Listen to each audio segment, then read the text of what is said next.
Has anyone ever called you a murderer? Yes.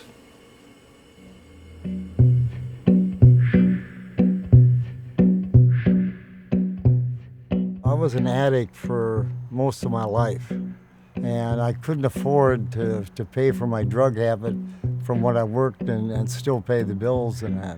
I wasn't a big-time drug dealer, a few pounds here and there, and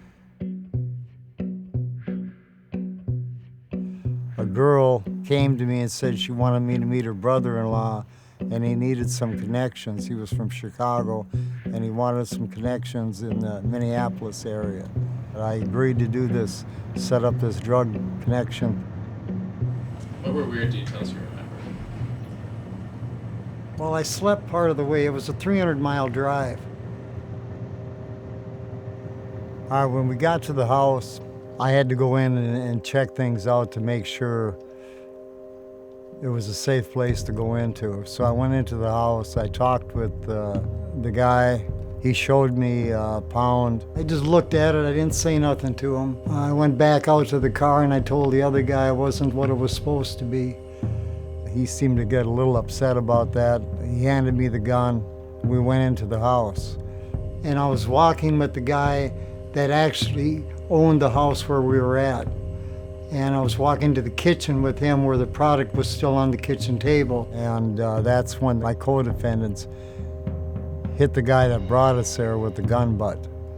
He was bleeding pretty good from the back of the head. I thought he had actually busted his skull open from the way it looked, because I could see a grayness.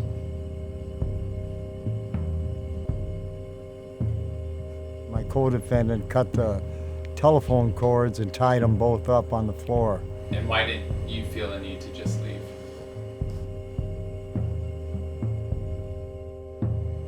Why didn't I feel the need to leave? I should have left, but it was too late to leave because you're in the middle of a deal.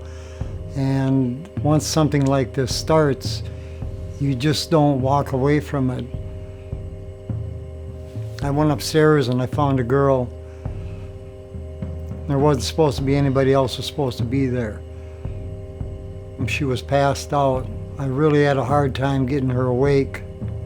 It took several minutes to wake her up, to get her back to where she understood what I was saying. It was St. Patrick's Day, and they had been out partying all night. She was so wobbly, I had to actually hold on to her arm to start with, you know.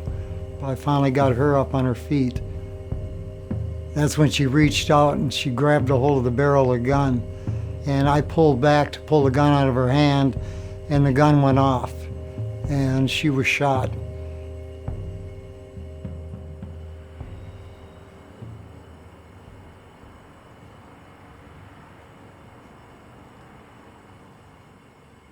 She struggles with you with the gun, gets shot in the temple, and you saw no blood?